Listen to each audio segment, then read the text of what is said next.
los compañeros que la idea es que, bueno, estamos haciendo un trabajo final para una materia que es referencial.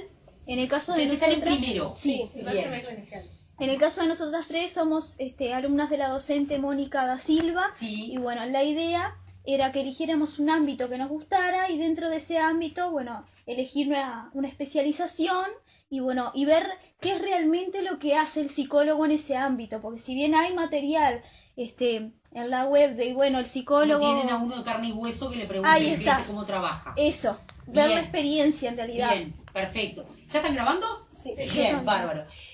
No, lo que les quería decir antes que nada es si tienen preguntas distintas, eso me lo van diciendo, ¿está? Porque son dos grupos diferentes. Sí, nosotros somos alumnos de Sandra Carvajal.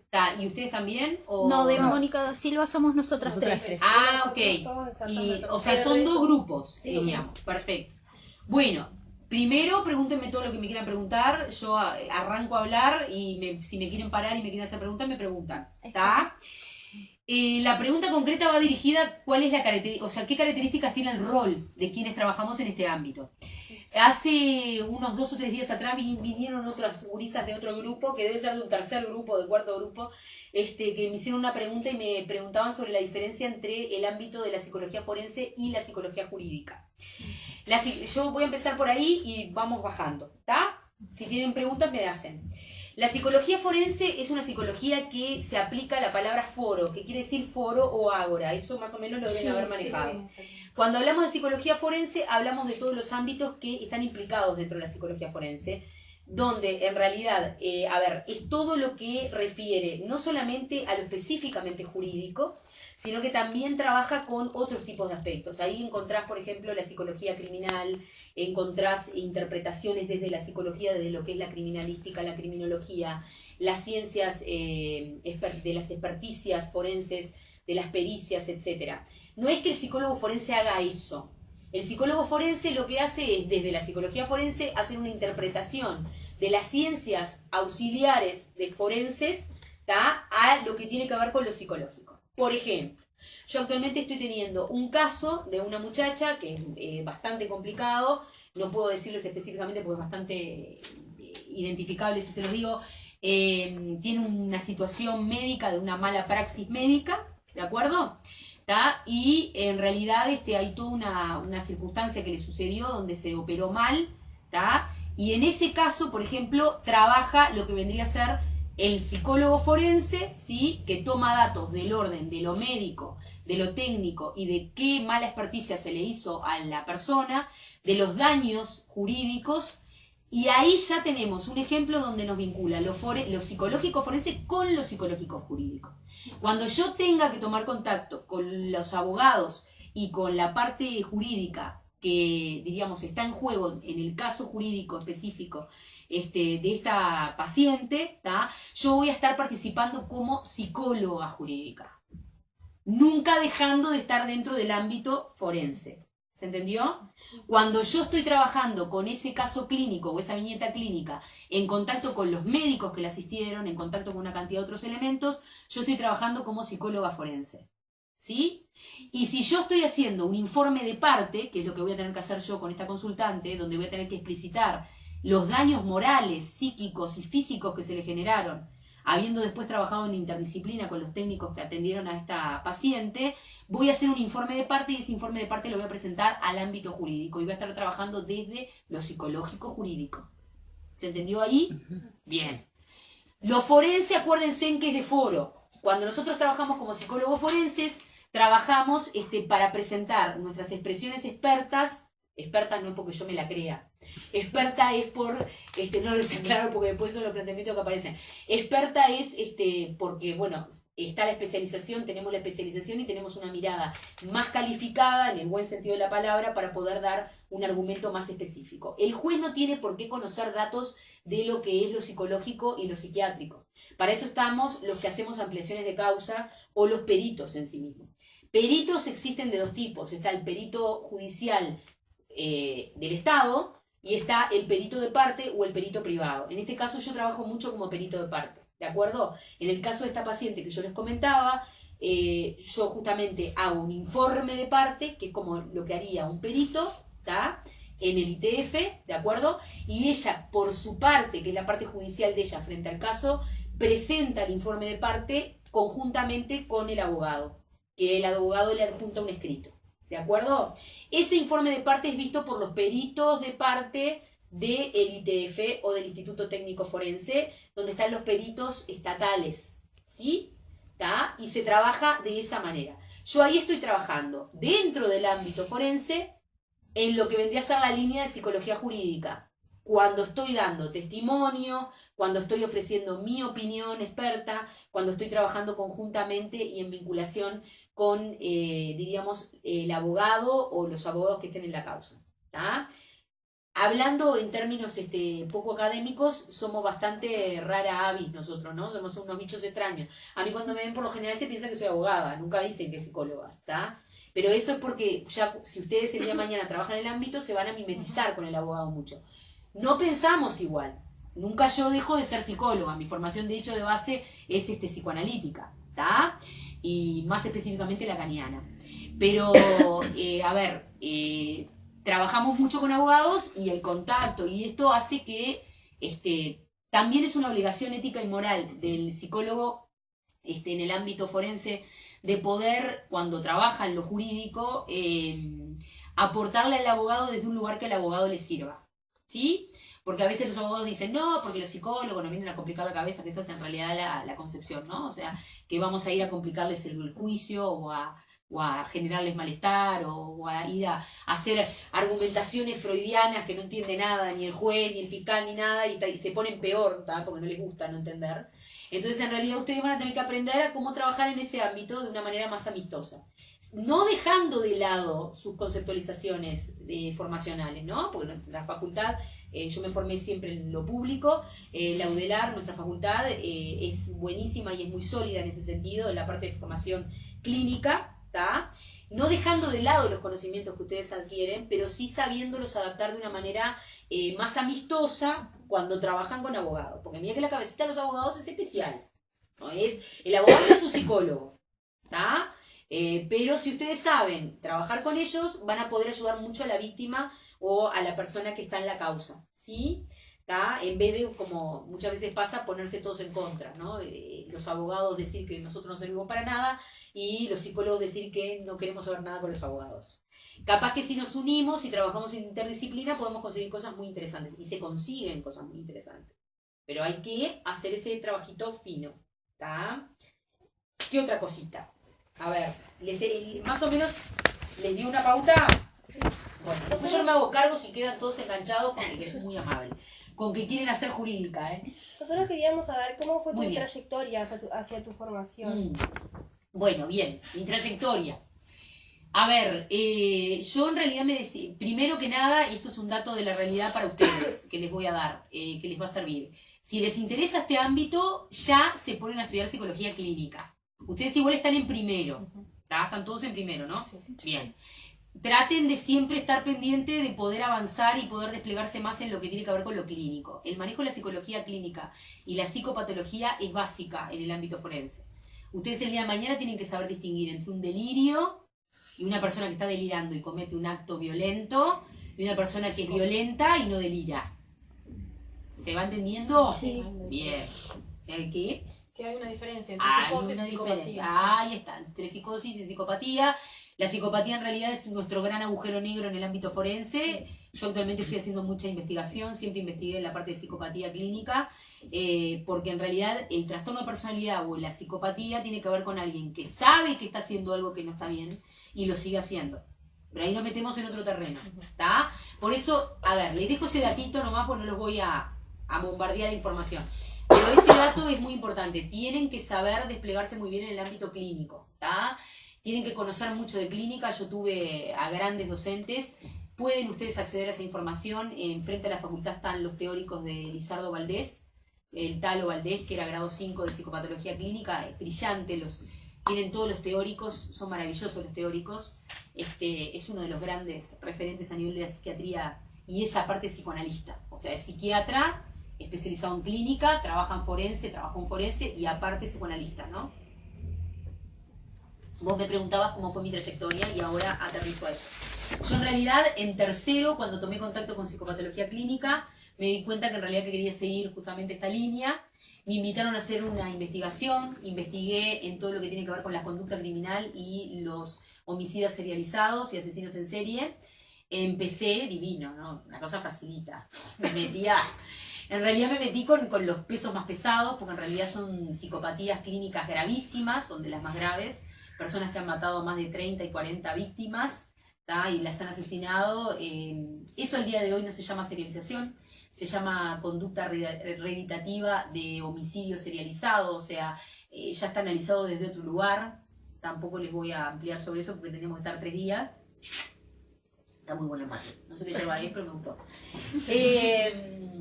Y no sé, mientras no sea la de cannabis, que está todo bien, porque ahora me puede decir cualquier cosa. Igual ahora está ok, así que no.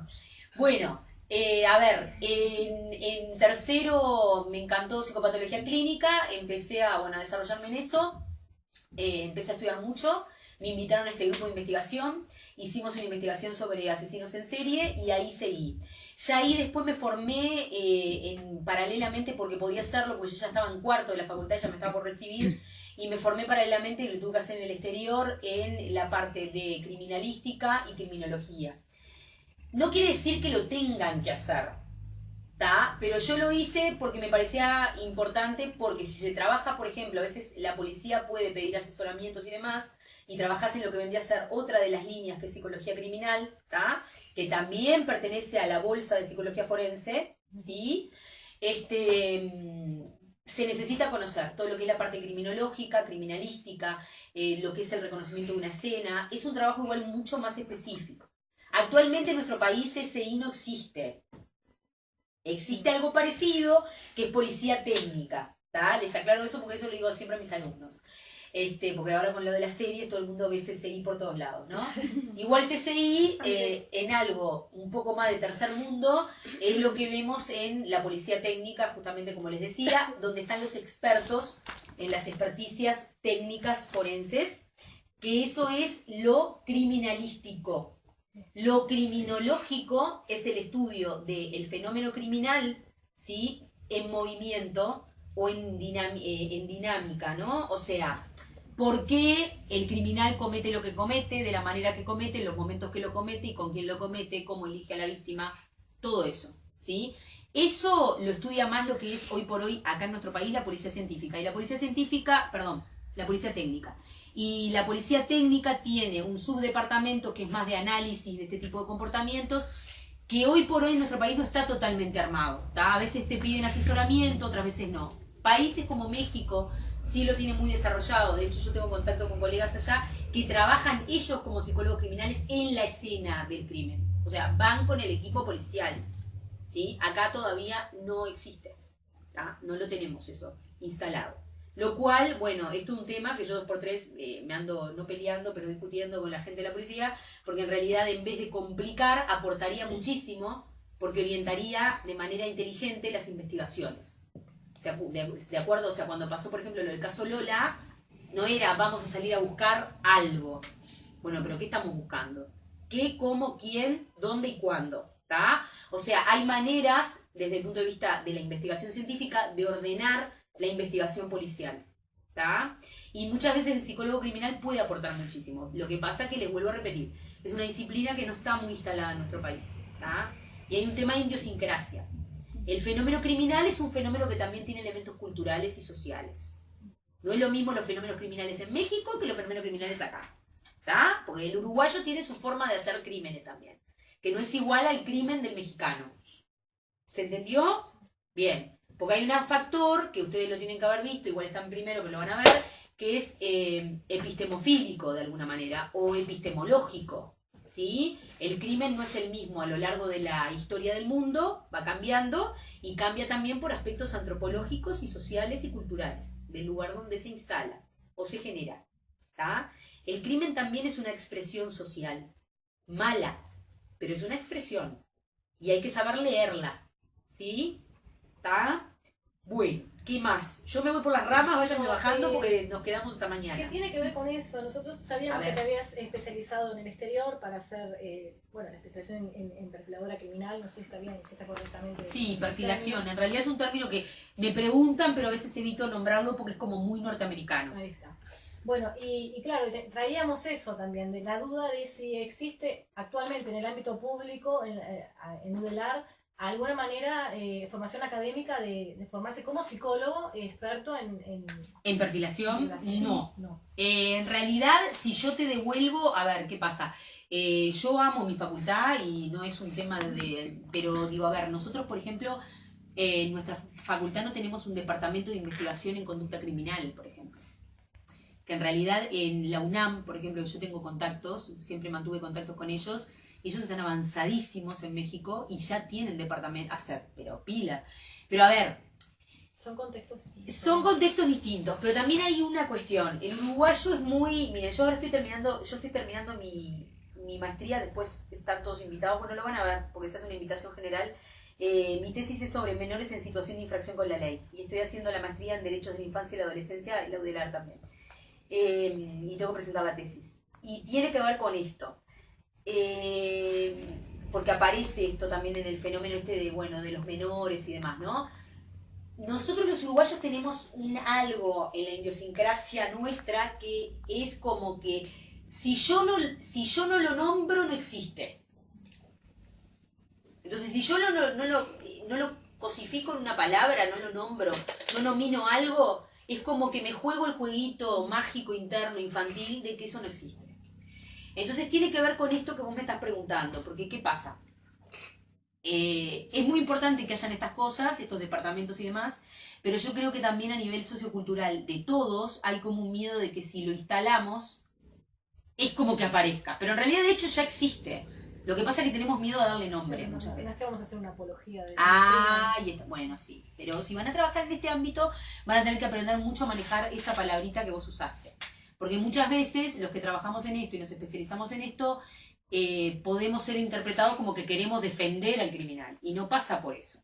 O defender la interpretación del crimen. Que yo resignifique en la lógica criminal algo, no significa que lo esté justificando desde lo jurídico.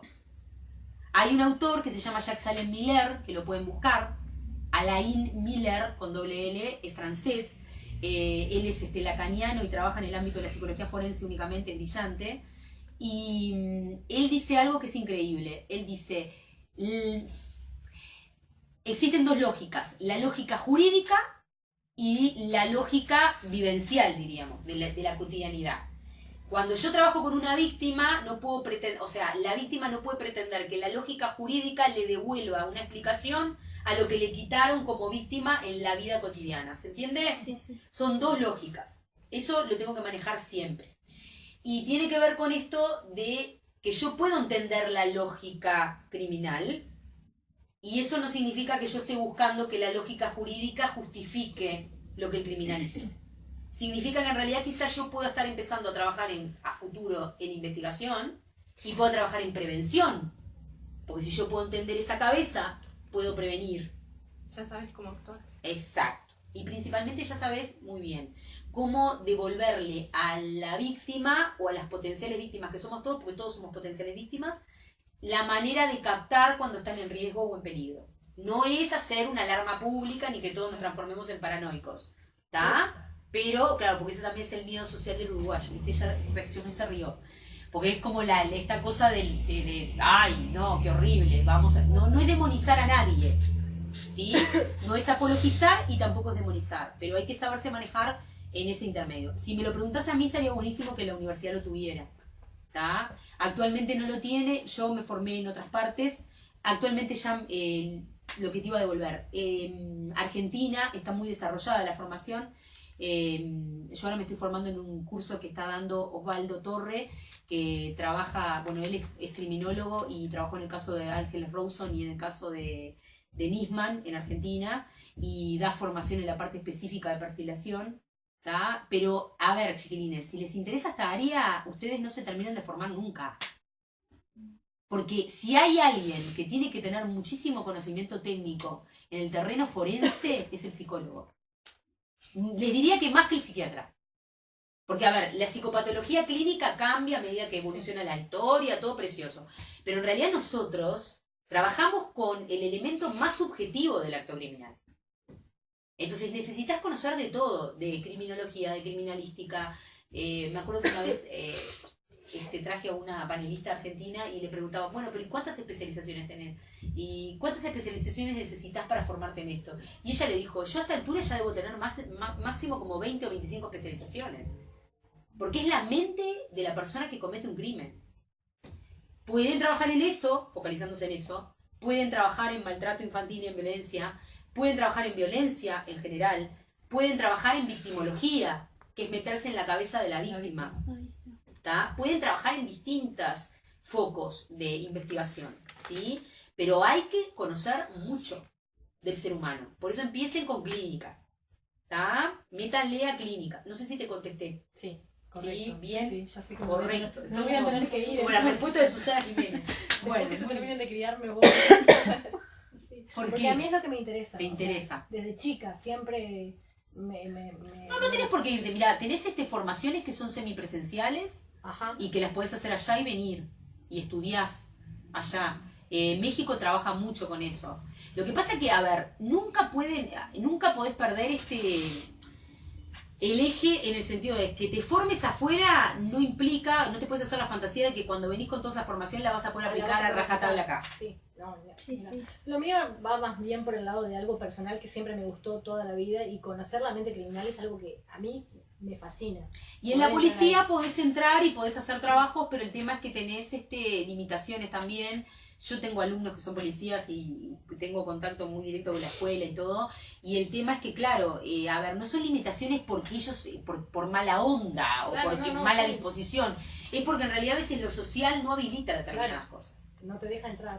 Entonces, o sea, tenés que... Somos bastante, voy a decir una palabra fuerte, en el ámbito psicológico nuestra especialidad es bastante bastarda, está muy bastardizada, eso lo tienen que saber.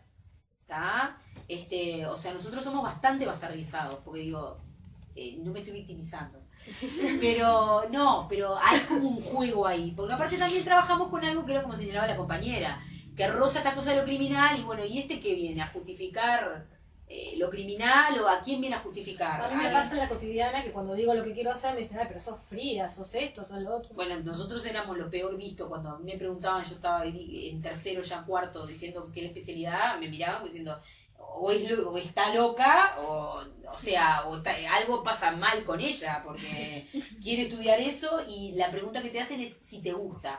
Y yo siempre les explico y les digo que no pasa por un tema de gusto. En realidad, cuando uno trabaja en este tipo de disciplinas, trabaja con determinadas circunstancias que también tienen que ver, y eso ustedes lo van a ver en sus propios procesos terapéuticos, con orden de cuestiones personales de uno. Yo, por ejemplo, trabajo siempre centrada en la esperanza de la víctima. ¿Sí? No trabajo para esto de decir, ay, qué lindo, me encanta ver al perverso, a ver cómo funciona. O sea, porque, bueno, no, pueden haber cabezas así. No sé, yo no pongo la mano en el fuego por nadie en este ambiente. Pero digo, creo que no, que los psicólogos que trabajamos en esta línea no pasa por ahí. Siempre estamos buscando la luz y el beneficio para la víctima, o para la persona que viene a pedir ayuda. ¿Sí?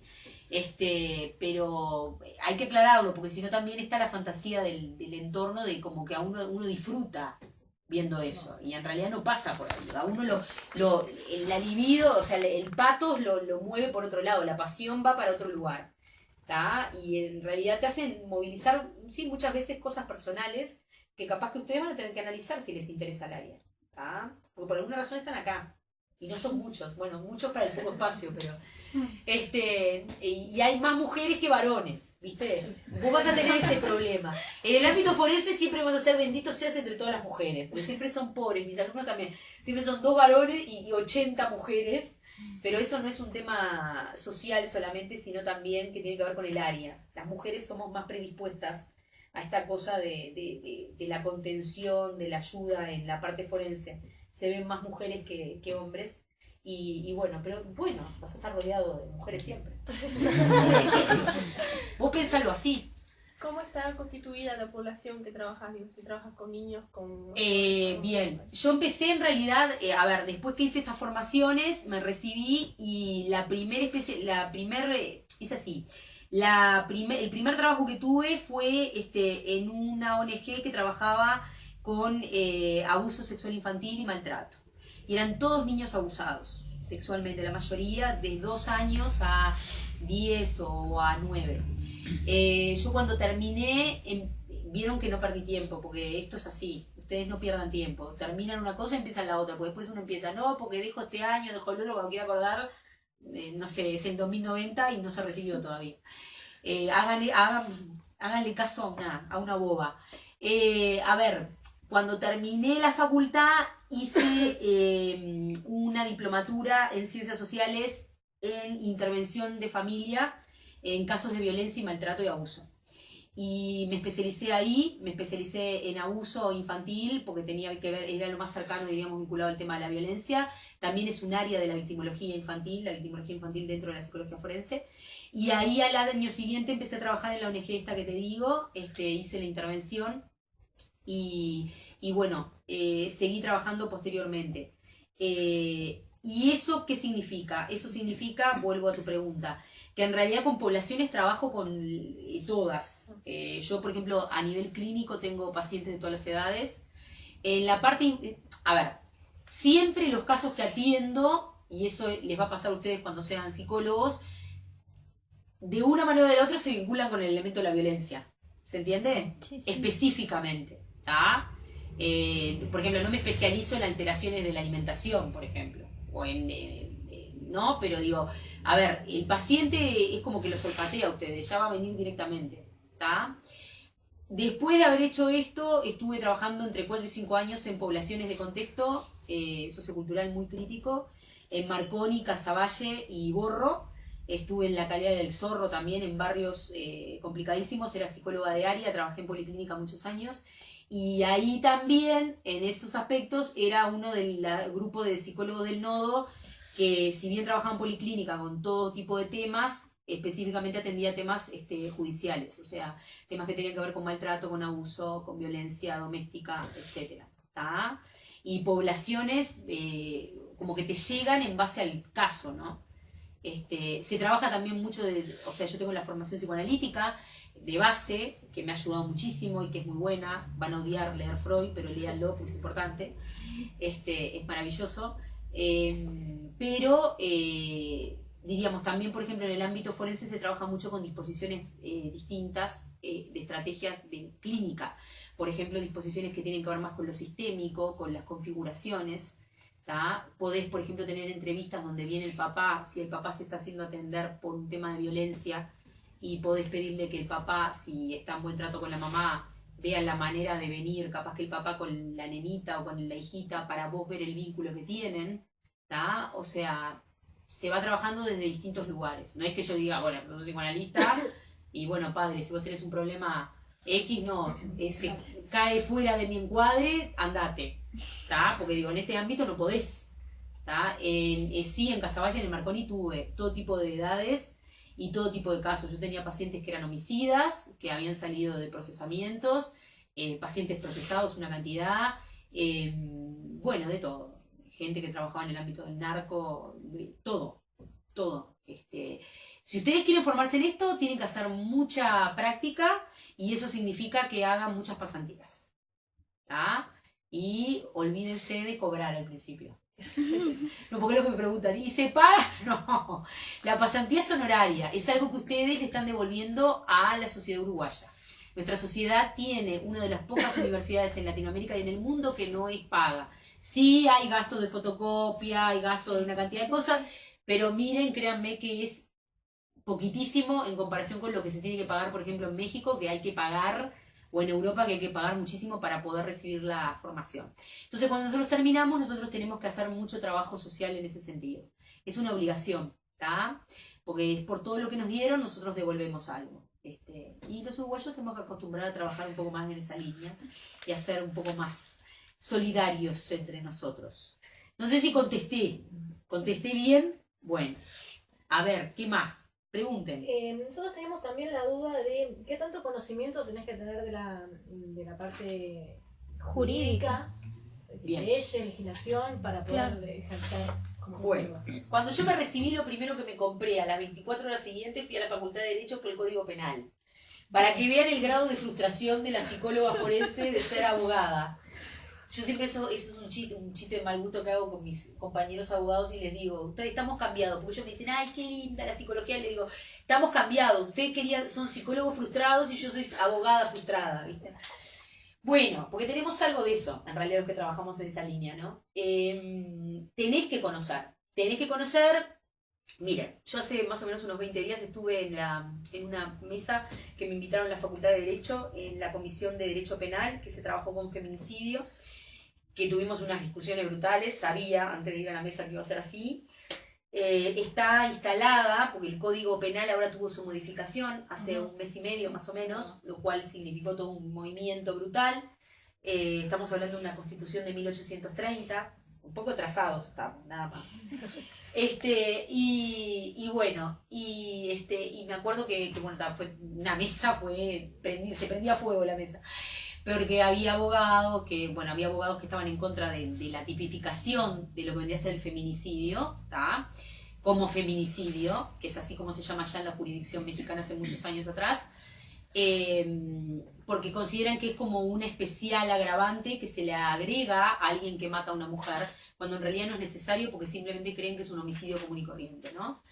Y en realidad a mí si me lo preguntan, y ahí viene la necesidad de nosotros manejar en este ámbito los conceptos jurídicos, yo creo que sí que es un especial agravante, porque no es lo mismo alguien que matar es matar.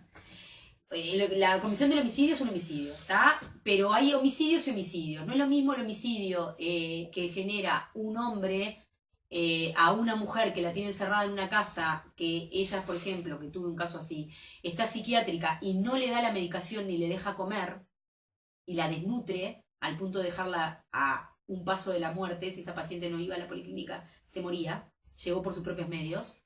No es lo mismo ese homicidio, ¿tá? Que alguien que venía de una barra brava, que no lo estoy justificando, ¿tá? Andaba armado, estaba tomado y le pegó un tiro al que tenía al lado. Cuando yo hablo del primer caso, estoy hablando de un caso que sí es especialmente agravado, porque sí hay intencionalidad, y ahí la necesidad de manejar nosotros alevosía, premeditación, pero aparte hay algo que se suma, que es un factor que tiene que ver con los crímenes de odio, que así se llaman, dentro de los cuales encontramos el feminicidio. Hay un odio, un patos, una libido especial canalizada para lo mortífero, ahí lo tanático, centralizada en la figura femenina, porque no lo hacía con otros integrantes de la familia, era solamente con ella, para someterla, ¿tá? Entonces, en esos casos yo creo que sí es importante conocer los conceptos legales y poder decir, bueno, sí, esto es un feminicidio, que no es lo mismo que un homicidio simple, ¿tá? Porque ahí surge toda esta cuestión. Bueno, entonces el homicidio tendría que haber un homicidio, ¿no? Pero no pasa tampoco por eso, ¿sí? Aparte ustedes saben que en la violencia de género nosotros tenemos un temita que es que los varones, por más que sean más chiquitos que nosotras físicamente, tienen una disponibilidad física y hormonal frente a la fuerza física que es distinta que la mujer. Por consiguiente, no es que nosotras nos queramos victimizar. Aunque, ojo, que tuve casos de mujeres que le pegaban a hombres, y tuve varios. Había una que nos daba miedo a todos, que nadie quería hablar. Era grande como esa puerta.